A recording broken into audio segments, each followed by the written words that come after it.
These 5 foods may look completely harmless, but together they can turn an ordinary meal into a sodium overload.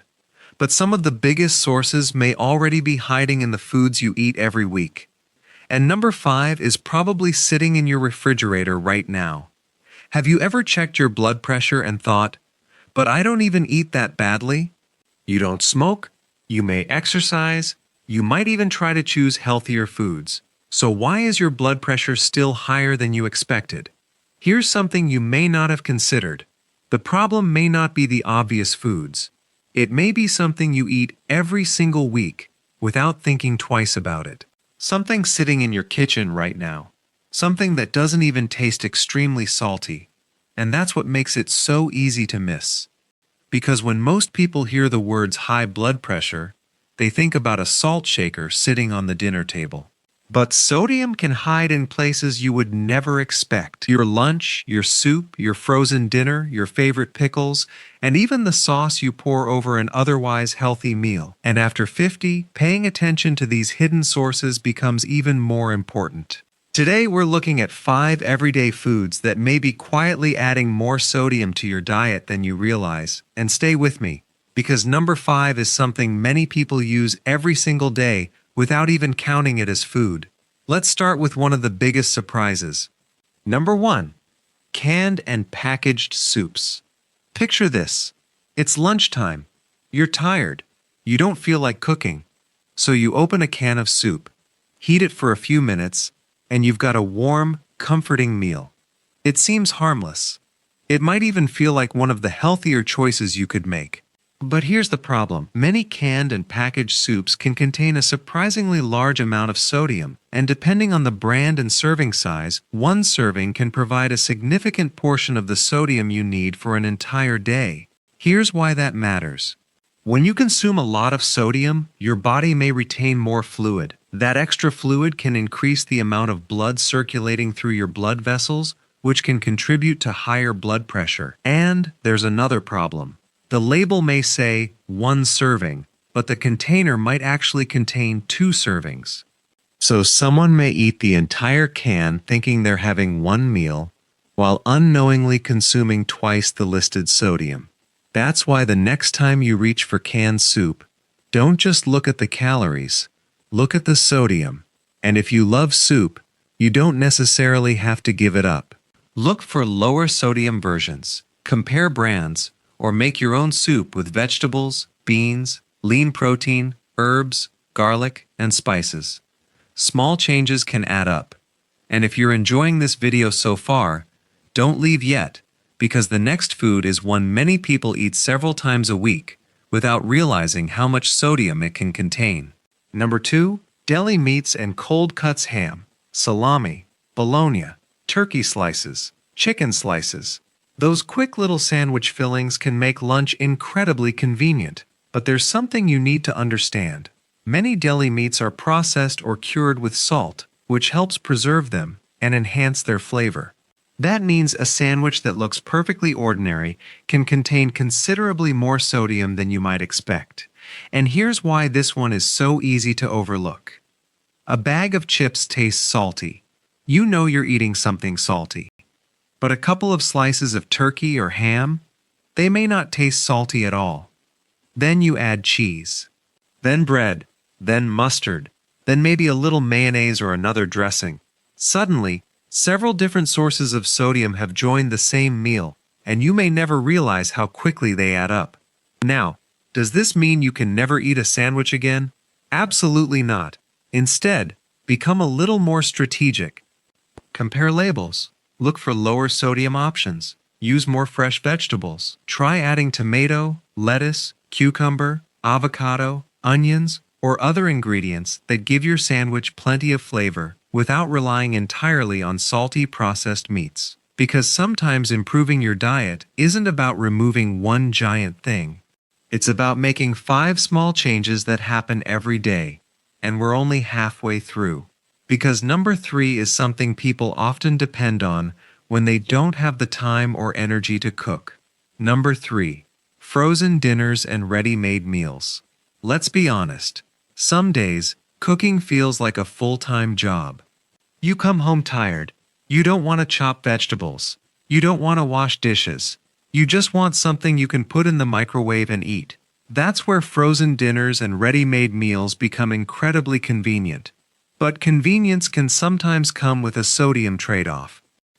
Many processed meals use sodium for flavor, preservation, or both. And one meal may contain a substantial amount of sodium before you even add anything else to it. Here's the part I really want you to remember. Don't judge a frozen meal by the front of the package. The front might say, high protein, healthy choice. Low calorie, made with vegetables. Those things can be useful. But turn the package around. Go straight to the nutrition facts label. Look at the sodium, and check the serving size.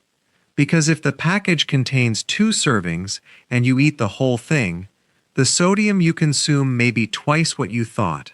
Now, frozen foods aren't automatically bad. Frozen vegetables, for example, can be incredibly useful.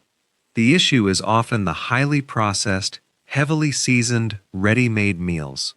So if convenience is important to you, compare different options and look for meals with less sodium. And if you have time, adding your own vegetables or a simple fresh side can make the meal more balanced.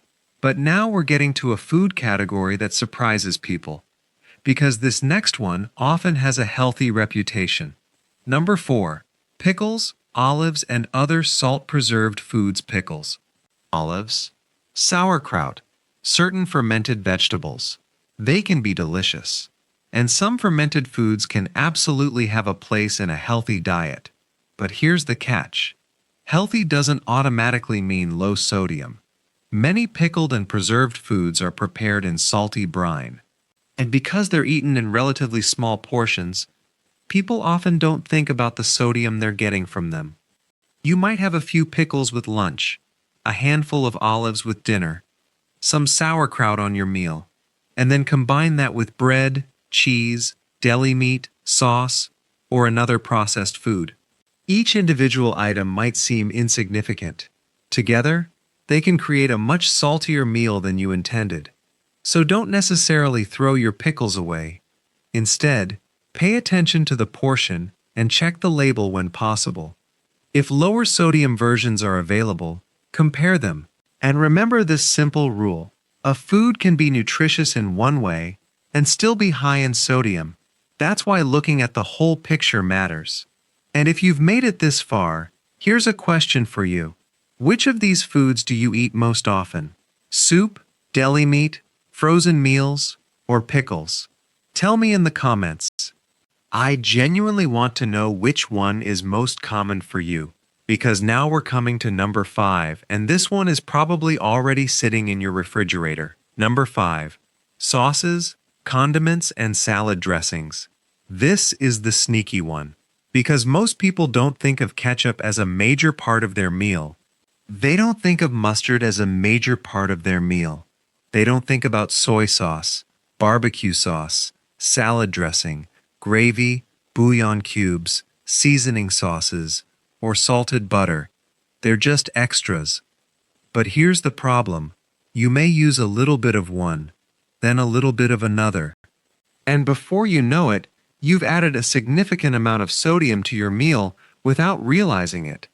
Think about a simple dinner. You have chicken, rice, vegetables. That sounds pretty reasonable. Then you add a sauce, a little seasoning cube, some dressing, maybe extra salt. Suddenly, the meal can look very different from what you originally imagined. And this is why I want you to try something simple this week. Before automatically reaching for another sauce or salt, taste your food first. You might discover that it already has plenty of flavor. And instead of relying on extra salt, experiment with ingredients like garlic, ginger, lemon, lime, onions, herbs, black pepper, or other salt-free seasonings. You don't have to make your food bland to make a healthier choice. You simply need to discover other ways to make it flavorful. So, what should you do? Here's the most important thing I want you to take away from this video. I'm not telling you that these 5 foods are forbidden. I'm not telling you that you can never eat soup again. I'm not telling you to throw away every frozen meal in your freezer. And I'm certainly not saying that one meal is going to determine your blood pressure. That's not how nutrition works. What matters is the overall pattern. If your diet regularly contains large amounts of sodium, it may be worth looking for ways to reduce it. Start small. Check the sodium on your soup. Compare deli meat labels. Look at the serving size on frozen meals. Pay attention to how many pickles or olives you're eating, and start noticing how much sauce and dressing you're adding. You don't have to change everything tomorrow. In fact, trying to change everything at once can make healthy eating feel impossible. Instead, choose one habit. Maybe this week you switch to a lower sodium soup. Next week you compare 2 brands of deli meat. Then you start measuring your favorite dressing instead of pouring it directly onto your salad. Those little decisions can become powerful when you repeat them consistently. And remember something else. Your blood pressure isn't determined by one food. Age, genetics, activity level, body weight, stress, sleep, medications, kidney health, and many other factors can all play a role. That's why if you're already managing high blood pressure, don't stop or change prescribed medication based on something you hear online. Use information like this to have a better conversation with your healthcare professional, because the goal isn't fear, the goal is awareness. Final takeaway. So let's quickly recap the 5 foods worth checking. Number 1. Canned and packaged soups. Number 2. Deli meats and cold cuts. Number 3. Frozen dinners and ready-made meals. Number 4. Pickles, olives, and other salt-preserved foods. And number 5. Sauces, condiments, and salad dressings. The surprising part is that none of these foods necessarily looks dangerous sitting on your kitchen counter. That's exactly why they're worth paying attention to. Sometimes the biggest improvement doesn't come from finding a magical food. It comes from noticing what's already on your plate. And once you start reading labels, watching portions, and becoming aware of hidden sodium, you become much more informed about the choices you're making every day. If this video made you look at your kitchen a little differently, share it with someone over 50 who might find it useful. And before you go, subscribe to Healthy Living with Michael, because we're going to keep breaking down everyday health topics in a simple way, especially the things that become more important as we get older. And tell me in the comments, which of these 5 foods surprised you the most? I'll see you in the next video. Take care of yourself.